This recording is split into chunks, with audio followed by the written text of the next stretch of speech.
There comes a moment in every life, a crossroads where the weight of the world presses down, where the noise of doubt grows deafening, and the path ahead seems shrouded in fog. This is not your failure. This is your call. For centuries, the great minds, the Edisons, the Carnegies, the Disneys, understood something most never will, that life does not happen to you, it happens through you. Every setback, every heartbreak, every rejection is not a verdict, it is a lesson. And today you will learn the 7 that change everything. Because the difference between those who rise and those who remain is not luck, not circumstance, but awareness. The awareness that you are the sculptor of your destiny, the architect of your fate. And these lessons, they are your tools. Lesson 1, the mind is the master builder, close your eyes. Picture a skyscraper, towering, unshakable, defying gravity itself. Now ask yourself, where did it begin? Not in steel, not in glass, but in the mind of the architect. A thought made real. Napoleon Hill called it the mastermind, the unshakable truth that every creation, every fortune, every empire, every legacy starts as a single idea. But here's what they don't tell you. Your mind is not just a workshop. It is a battlefield. Every day, 2 forces wage war within you, one pulling you toward greatness, the other toward comfort. And the victor is decided by a single question. Who controls your thoughts?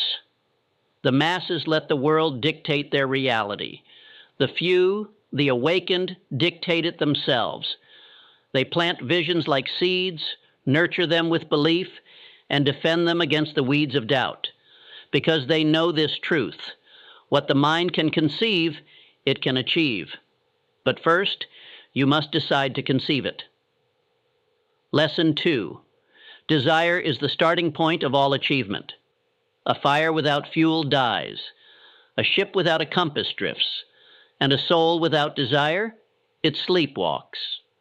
Andrew Carnegie did not stumble into steel. Thomas Edison did not accidentally invent the light bulb. They were consumed, not by dreams, but by demands. A demand that life bend to their will. Desire is not a whisper, it is a roar. It is the voice that says, "This is mine and I will claim it." But here's the tragedy. Most people desire without intensity. They want success like they want good weather, a pleasant thought, not a life or death necessity. You must want your dreams more than you want to breathe, more than comfort, more than approval, more than the safety of the crowd, because desire is not just the spark, it is the oxygen that turns a flicker into an inferno. Ask yourself now, what do you desire, truly, unshakably? And more importantly, what are you willing to sacrifice for it? Lesson 3. Faith is the antidote to fear. Doubt is the killer of empires. It is the silent assassin that strangles ambition before it can take its first breath. But faith is the unshakable knowing, not hoping, not wishing, that what you seek is already yours. Henry Ford did not hope the automobile would change the world. He knew it. And that knowing, that unbreakable faith, pushed him through bankruptcy, through ridicule, through failure after failure, until the world had no choice but to bend to his vision. Faith is not blind. It is tested. Every rejection, every closed door, every no is not proof that you're wrong. It's proof that you're close. Because faith does not mean the absence of fear. It means the conquest of it. You do not need to see the whole staircase. You only need to take the first step, believing the next will appear. Lesson 4, clarity is power. A ship lost at sea can have all the wind in the world at its back, but without a destination, it will never reach shore. Most people wander through life like that ship, drifting, reacting, hoping the currents will carry them somewhere better. But the great ones, they chart the course. They define with razor precision exactly what they want. Rockefeller didn't just want money, he wanted dominance over an industry. Michelangelo didn't just paint, he brought stone to life. Vagueness is the enemy. The universe rewards specificity. You must know exactly what you're building. Not success, not happiness, but the precise vision of the life you demand. Write it, see it, feel it as if it's already yours. Because clarity is not just power, it is magnetic force. Lesson 5. Discipline is the bridge between vision and reality. Vision without discipline is hallucination. Desire without execution is delusion. Look at the greats. Lincoln, Beethoven, Jobs. What separated them from the dreamers? Relentless, unglamorous, daily discipline. They understood a truth that paralyzes the weak.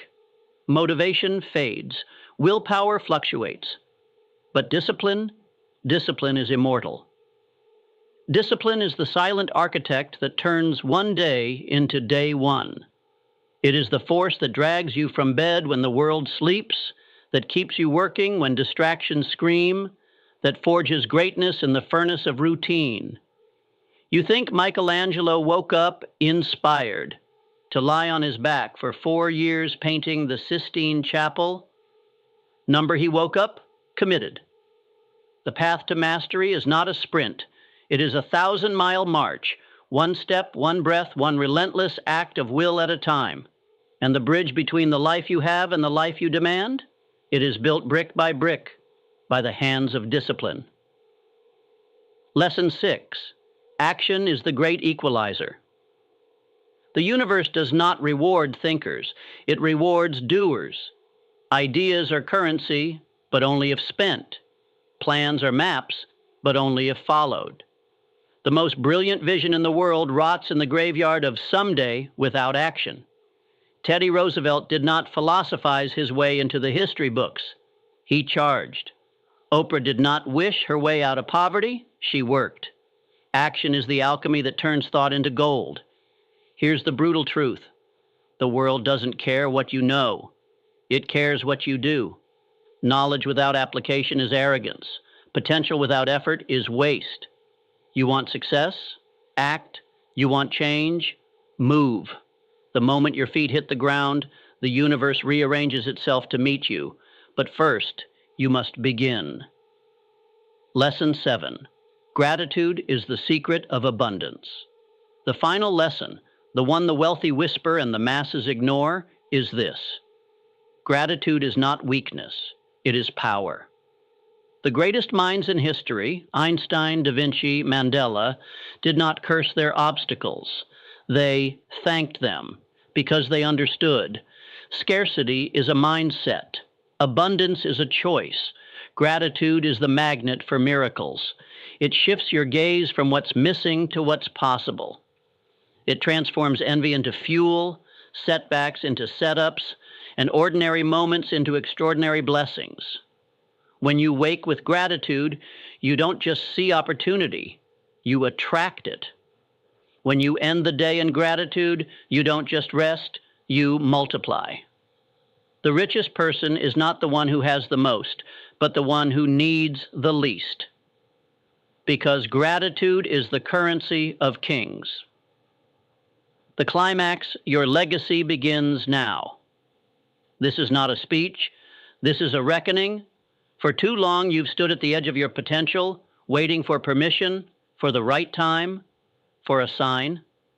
Here it is. The 7 lessons are not secrets. They are laws etched into the bones of history, proven by the giants who came before you. Now, the only question left is, will you use them? Will you master your mind? Will you burn with desire? Will you walk by faith? Will you demand clarity? Will you embrace discipline? Will you act without hesitation? Will you live in gratitude? If so, then mark this moment, because years from now, when the world asks how you did it, when they marvel at your success, your strength, your unshakable peace, you will smile and say, I chose to rise. Now, go build your empire.